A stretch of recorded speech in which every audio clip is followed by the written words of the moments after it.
마이크를 받으시고 하시죠. 하나씩 다 받겠습니다. 받을게. 네, 안녕하십니까. MBN 이주일 기자입니다. 먼저 오늘 창당 정말 축하드리고요. 총선에서 대표님이 출마하실지, 그리고 출마하시면 어느 지역으로 출마하실지 궁금합니다. 저는 이번 총선에 출마할 계획을 가지고 있고요. 최우선적으로 어려운 지역구를 출마하겠다라고 계속 공언해 왔습니다. 그리고 어렵다고 하는 것은 신당이 지금 지지율 변동이 큰 상태입니다. 그렇기 때문에 안정화되고 난 다음에 당이 가장 도움을 필요하는 곳에 전략적으로 출마하겠다, 이런 말씀을 드립니다. 예.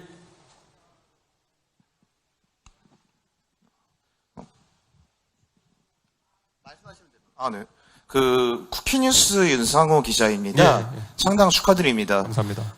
다름이 아니라 이제 여야가 공천하고 관련해서 도덕성에 무게를 두고 있는데, 개혁신당에서는 이제 후보한테 음주운전, 절도 등의 범죄 경력이 있다면 어떻게 할 것인지 묻고 싶습니다.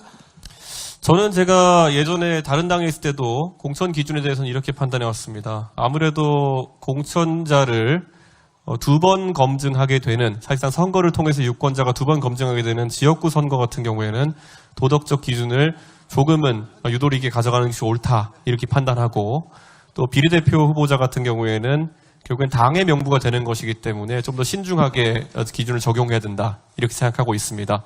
그리고 비례대표 후보자 같은 경우에는 지금 타당에서 많은 문제들이 발생하고 있는 것을 알고 있기 때문에 저희가 좀 엄격한 기준을 적용하려고 하고 있습니다. 하지만 저는 이런 기준이 일률적으로 적용되는 것은 옳지 않다라는 생각을 하고 있고, 당연히 어떤 상황이나 경위에 대해 가지고는 파악해보고 개별적 판단을 해야 된다고 생각합니다.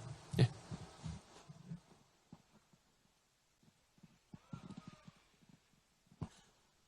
창당 축하드립니다. 경인일보 권순정 기자라고 합니다. 네. 아까 말씀하신 중에 외빈을 가리키시면서 개혁신당이 제시하는 새로운 정책에 대해 가슴이 두근거린다면 네. 양당 정치 비겁함의 대가라고 비판을 하셨고요. 네. 망건갓 같은 이렇게 구태적인 것으로 말씀을 하셨고, 개혁신당의 룰로서 가겠다라고 하셨습니다. 또 마지막에 신당의 이름을 한국의 희망, 새로운 선택, 미래대연합, 새로운 미래 순으로 밝히셨는데, 네. 이게 혹시 이렇게 같이 텐트를 꾸릴 수 있는 순서일까요? 한국의 희망의 양양자 대표님을 먼저 지목했던 거는 옷 색깔이 너무 튀어서 그냥 그것 때문에 그랬던 것이고요. 그리고 당명이 워낙 이제 다양하다 보니까 제가 생각나는 대로 이제 호명한 것이고, 순서나 아니면은 뭐 친밀도 등의 별다른 의미가 있었던 것은 아니다, 이렇게 말씀드리고, 사실 저희가 언론에 다양한 기사가 나가고 있는 것으로 알고 있습니다. 그런데 실제 지금 빅텐트라고 이야기되는 제3지대의 구성하는 그런 지도자들과는 아주 긴밀하게 소통을 하고 있다, 이렇게 말씀을 드리겠습니다. 그렇기 때문에 외견상에 저희가 이견이 노출되는 것이 실제 논의의 어떤 장애물이 되고 있는 상태는 아니다, 이렇게 말씀을 드리겠습니다. 그리고 아까 제가 외빈을 가리키면서 이게 뭐 비겁함의 대가다 이런 게 아니라 양당을 가리키면서 한 거라는 거 오해가 없었으면 합니다. 예. 또 혹시 질문? 예. 예.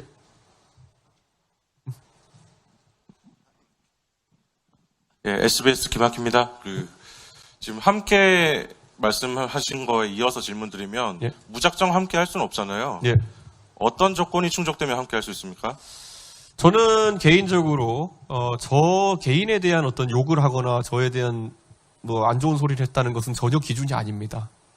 일례로 뭐 김용남 위원장도 때에 따라서는 저와 생각이 다른 것을 같은 당에 있을 때도 이야기한 적이 있지만은 그것은 전혀 문제가 아닙니다. 하지만 아까 언급한 것처럼 정치적으로 사수를 쓰려고 하는 사람들과는 약간 좀 같이 하기 어렵다는 생각을 갖고 있습니다. 저도 비단 최근 몇 년간의 경험뿐만 아니라 바른미래당의 경험에서 저는 어떤 큰 마음을 먹고 두 세력이 연대했을 때 그 안에서 사리사욕에 따라서 이간을 하거나 아니면은 또 누구를 배척하려고 좀 사수를 쓰는 사람들을 많이 봤습니다. 그래서 그런 사람들에게 당하지는 않을 것이다, 이런 생각을 가지고 있고, 개혁신당이 그래도 좀 몰아가고 싶은 방향성이 있다면은 선명한 정책 경쟁이 있었으면 좋겠다, 이런 생각을 합니다. 사실 제가 이미 지지난주에 양양자 대표님께 밝혔던 것처럼 저는 한국의 희망이라는 당을 굉장히 긍정적으로 평가했던 이유가 정책을 선명하게 앞에 내세우고 있기 때문입니다.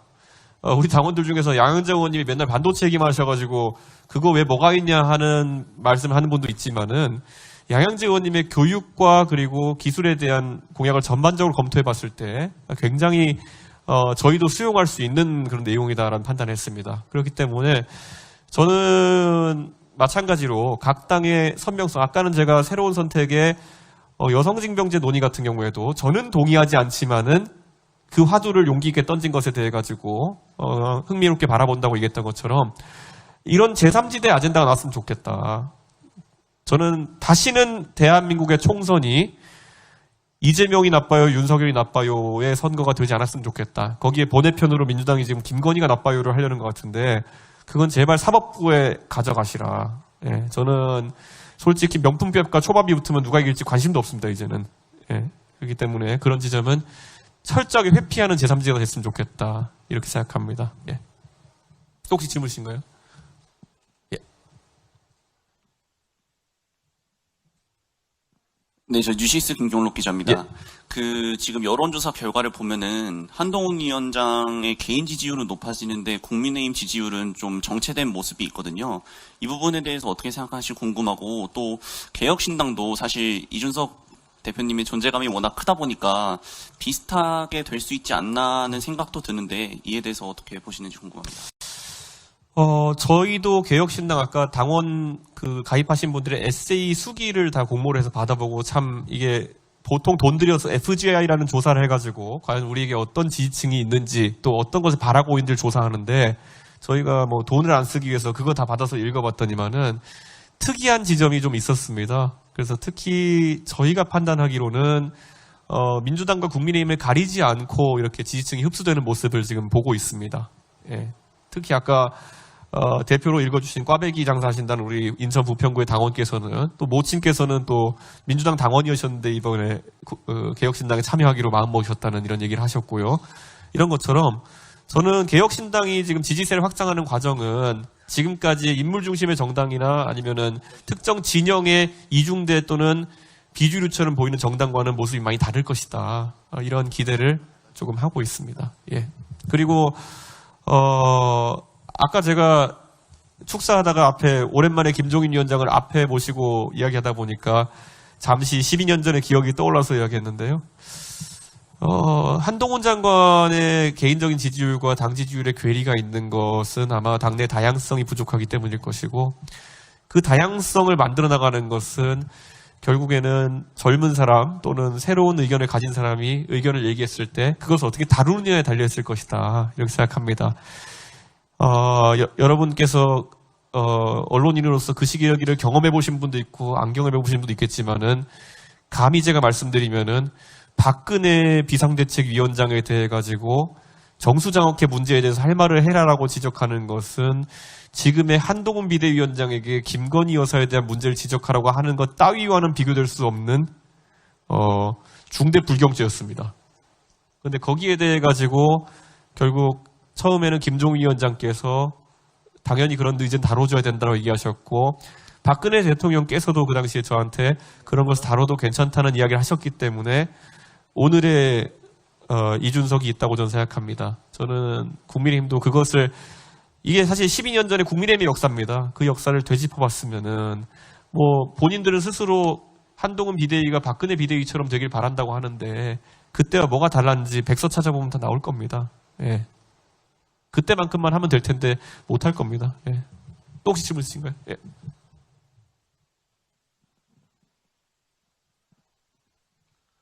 네. 경향신문 종리 기자입니다. 양당이 벌써 위성정당을 준비하는 모습을 보이고 있다, 가시화됐다는 보도가 나오는데 이건 좀 어떻게 보고 있는지 궁금하고요. 그리고 이번 창당 과정에서 비용은 혹시 얼마나 드셨는지 공개해 주실 수 있나요? 예. 창당 과정에서 비용이라고 하는 것은 저희가 아마 창준위에서 회계 신고를 아마 할 겁니다. 그에 따라서 나중에 상세하게 확인할 수 있겠지만은 제가 지난번에 보통 10억이 든다고 하는 전당대를 3천만 원에 이렇게 한 것처럼 이번에도 저는 원래 드려야 될 비용의 거의 10% 미만을 드렸다라고 이렇게 단언해서 말씀드릴 수 있습니다. 저도 새로운 보수당의 창당 과정이나 바른정당의 창당 과정을 경험했기 때문에 그 어떤 부분에 돈이 들어간지 알고 있습니다. 그런데 언론인들께서 아시는 것처럼 처음에 연락망을 구성해가지고 당원들의 어떤 수요나 이런 것들을 파악하는 방식이라든지 이런 거는 전혀 돈이 들지 않았습니다.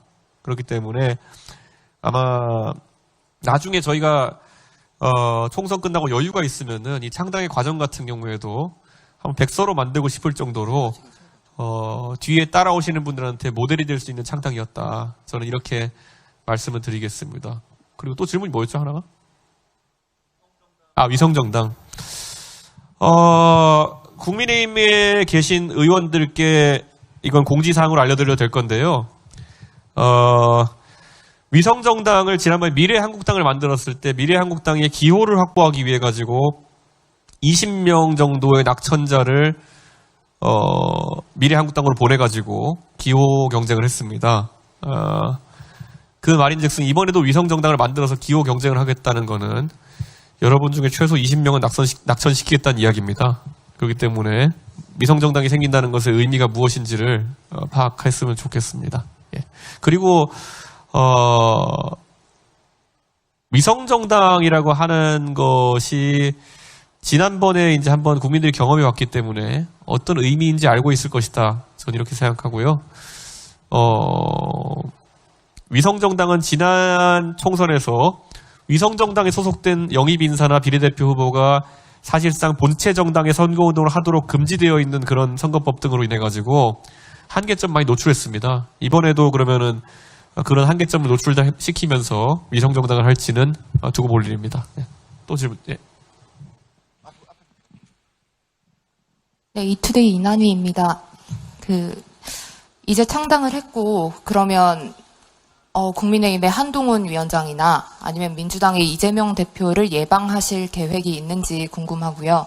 그 다음에 제3지대 빅텐트 관련해서 정책적 선명성이 그러면 다르면 일부는 함께하고 일부와는 같이 못 갈 수도 있는 건가요?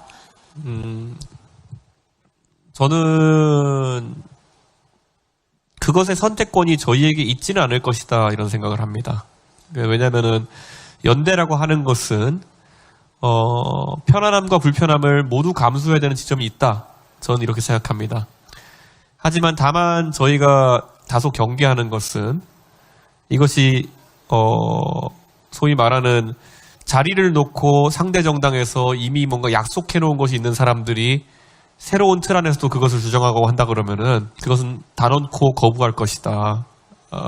저희가 만들어 나가는 공천 제도나 아니면은 정치 문화라고 하는 것은 그런 어두운 곳에서 이루어지는 정치 문화가 아니다. 이렇게 말씀드리겠습니다. 누구든지 참여한다면은 공정한 경쟁을 받아들일 각오가 되어 있어야 할 것이고, 그리고 공정한 경쟁이라고 하는 것은 룰에 의한 것이 될 것이다. 이렇게 생각합니다. 혹여라도 정치 세력 간의 협상이라든지 아니면 기참여했던 세력 내에서의 어떤 확약을 바탕으로 그 계약서를 들이미는 일이 없었으면 좋겠습니다.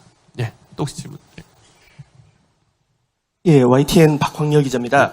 두 가지 여쭤보려고 하는데요. 하나는 그 제3지대 빅텐트 구축 관련해서 이 총선에서 좀 유의미한 성과 내기 위해서 혹시 골든타임이 있다면 언제로 보시는지를 하나 묻고 싶고, 또 하나는 최근 여당 한동훈 비대위원장이 뭐 공천이라든지 명품백 수수 관련해서 약간 대통령실과 거리를 두는 모양새를 이제 보이고 있는데 그 부분에 대해서, 그러니까 엇박자 이런 부분에 대해서 좀 어떻게 평가를 하시는지도 궁금합니다.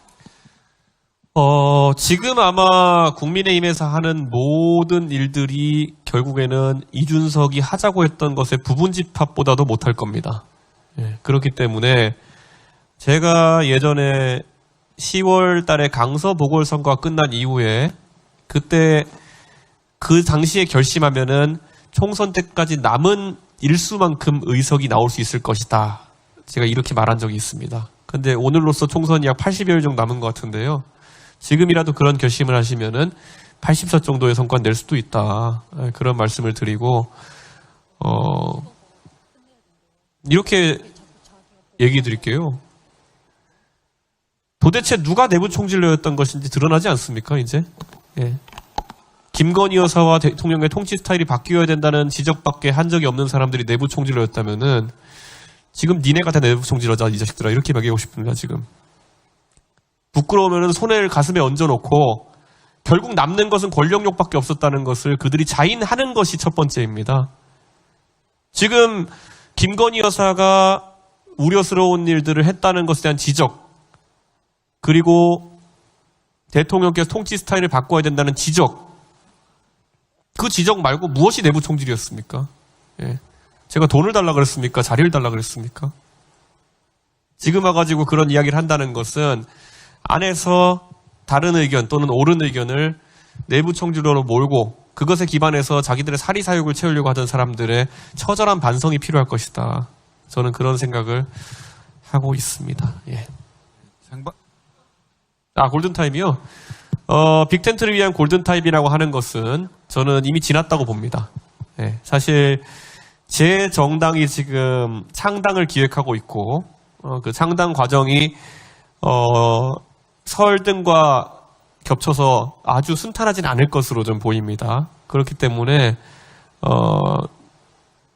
제 정당이 만약에 창당을 한다고 했을 때 창당 다음 날에 합당하자고 하는 것도 그 당의 구성원들한테 코미디 아니겠습니까?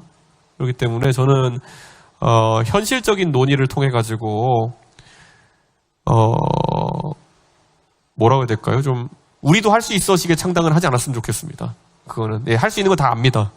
그러니까 일이 되게 하는 게 중요한 것이지 우리도 할 수 있어를 너무 증명하기 위해서 노력하는 건 필요하지 않다. 그래서 그런 부분에서 오해가 없도록, 다만 그런 부분이 오해가 없도록 개혁신당은 김용남 정책위 의장을 중심으로 통합 논의에 성실하게 임할 계획입니다. 예. 다음 일정 때문에요. 두 분만 받도록 하겠습니다. 두 분. 네. 오마이뉴스 박경광입니다.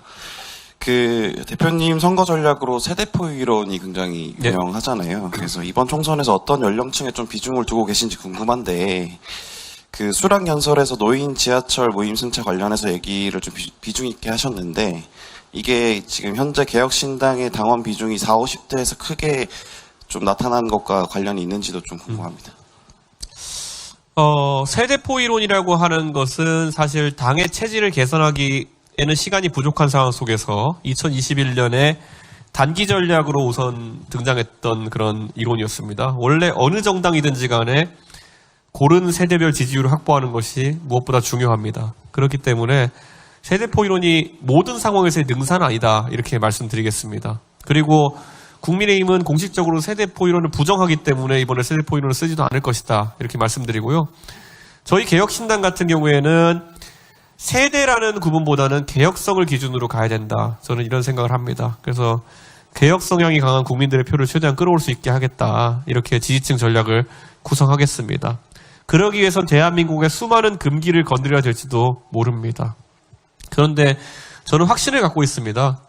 처음에는 그런 아까 말했던 것처럼 움직임에 대해서 또 뭐 갈라치기다 무슨 뭐 이런 얘기할지 모르지만은 전장현 사태에 대한 그 당시에 제 대응을 보면은 저는 그때 명확하게 이런 식으로 뜻을 관철하려고 하는 문화 자체는 잘못되었다라고 지적을 했고, 그에 대해 가지고 장애인 혐오냐라는 상투적인 반응이 이어졌지만은 지금 와가지고 결국에는 전장현이라는 단체가 하는 그 시위 양태에 대해 가지고 일반 대중이 어떻게 생각하는지는 명확합니다. 그렇기 때문에 성역이 없는 그런 지적과, 그리고 그렇다고 해서 제가 전장현에 대해 가지고 물리적 위해를 가거나 탄압을 하지도 않았습니다. 할 능력도 없지만은 그때 제가 오히려 전장현에게 제시했던 것은 토론을 하자였습니다. 그래서 실제로 종편 방송국에서 2회에 걸쳐 가지고 박경석 대표와 토론을 했던 경험도 있습니다.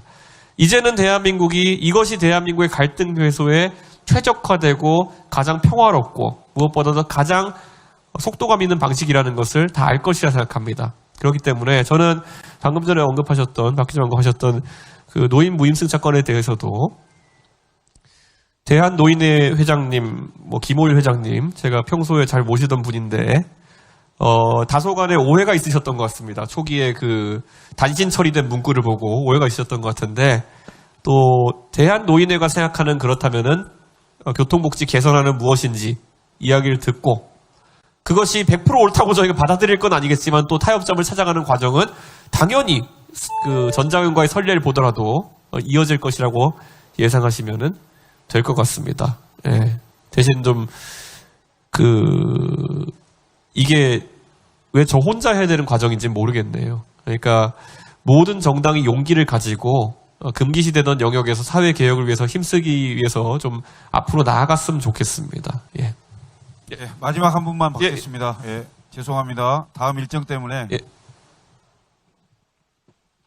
CBS 김명지입니다.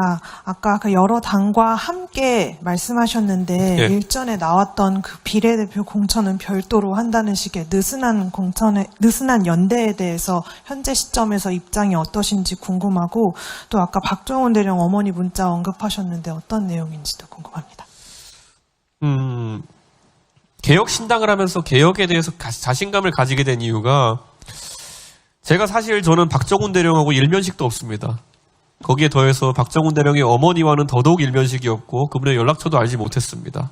근데 제가 그냥 한 사람의 정치인으로서, 때로는 한 사람의 시민으로서 박정훈 대령이 당하고 있는 그 처사가 가혹할 뿐더러 공정하지 않다라고 하는 생각 때문에 몇 번 방송에서 언급하고, 그리고 또 실질적으로 기자회견도 참석하고 이렇게 했던 행동들, 당연히 그 박정훈 대령과 가족들이 그걸 알아주기 위해서 하는 것은 아니었지만은, 반대로 그를 통해 가지고 박정훈 대령의 가족이 저에게 감사함을 표하셨고, 그걸 넘어가지고 개혁신당이 가는 길에 대해 가지고 공감을 보여주신 것에 너무 감사했습니다. 그래서 사실 앞으로 개혁신당이 그런 용감한 어떤 분들을 많이 지원하고 또 앞으로 계속 관심을 보이고, 지금 제 이메일함을 열어보면은 사실 개혁신당이 출범한 뒤로 굉장히 많은 민원들이 들어와 있습니다. 그래서 억울한 일을 당하신 분들, 전세 사기에서 아직까지 구제되지 못한 분들도 있고, 또 불완전한 ELS 상품 판매를 통해 가지고 많은 피해를 보신 분들, 그리고 또 거기에 더해 가지고 또 군 복무 중에 최상병 같이 돌아가시진 않았지만 사고를 입었는데 어느 누구도 주목하지 않아 가지고 호소하시는 분들, 이분들 하나하나 개혁신당이 의석이 늘어날 때마다 더 빠르게 챙길 수 있을 거란 기대감을 가지고 있습니다. 그래서 전 그런 부분을 저는 기대하고요. 비례대표 공천 관련해 가지고는 저는 이렇게 말씀드리고 싶습니다. 사실 제가 그때 제시했던 것이 세 가지의 통합 방법론에 대한 것이었고, 그게 언론의 가운데 단계가 많이 부각되어 가지고 이제 민감하게 다른 주체들이 반응하는 것 같은데, 원래 정당 간의 연대나 아니면 선거를 앞두는 그런 움직임은 과거 2012년에 민주통합당과 통합진보당이 했던 그런 지역구 후보를 갈라서 내는 선거 연대 방식이 우선 가장 약한 단계의 그런 연대일 것입니다. 그 당시에 통합진보당이 약 10여 개의 지역구를 할당받아가지고 선거에 참여했었는데, 그 방식도 있습니다. 그리고 이건 아직까지 대한민국에서 시도되지 않았는데, 지역구 후보는 유권자의 혼란을 없게 하기 위해서 단일 기호를 받아서 나가고, 그리고 비례대표는 각자 아까 말했던 비빔밥론에 따르면은 선명성이 있습니다. 비례대표는 예를 들어서 어떤 정당의 정책을 보고 유권자들이 투표해 주시는 경향이 강하기 때문에 그 선명성을 만약에 지켜야겠다고 판단한다면은 저는 비례대표는 다르게 선출하는 것이 옳다라는 그 개인적인 소신을 갖고 있습니다. 말 그대로 금태섭 의원과 제가 상의할 때 금태섭 의원은 젠더 이슈에 대해 가지고 저와 다른 생각을 가지고 있습니다. 그런데 만약에 금태섭 의원께서 추천하시는 새로운 선택 주신 후보와 저희 개혁신당에서 활동해온 후보가 한 명부에 혼재되어 있으면은 젠더 이슈에 대한 특정 유권자의 관점이라든지 이런 것은 기술적으로 반영되기 어려운 그런 측면이 생기게 되는 겁니다. 그래서 우리가 상당히 많은 강령과 동질성에 합의하는 것이 아닌 이상 그런 어려움이 생길 수 있다는 현실적인 고민입니다. 그리고 마지막 단계에서는 하지만 이 모든 것을 넘어서는 국민의 열망이 있어가지고 무조건 합쳐가지고 혼란 없이 개혁을 수행하는 것이 낫다라는 국민들의 판단이 있으면은 합당된 형태로 소위 말하는 대동소이의 관점으로 작은 차이에 따른 손실을 무릅쓰고 저희가 통합 명부를 가져가는 방법도 있습니다. 그렇기 때문에 저는 이 세 가지 방법은 제가 지금 말씀드렸지만은 어떤 선호를 가지고 말씀드린 건 아닙니다. 제 세력이 모여서 논의하는 과정 중에서 가장 효율적인 결과를 내기 위한 방법이 도출될 것이라고 저는 생각합니다. 예, 이상으로 이준석 당대표 기자간담회를 마치겠습니다. 다음 일정 때문에 부득이한 상황인 이해해 주시기 바랍니다. 감사합니다.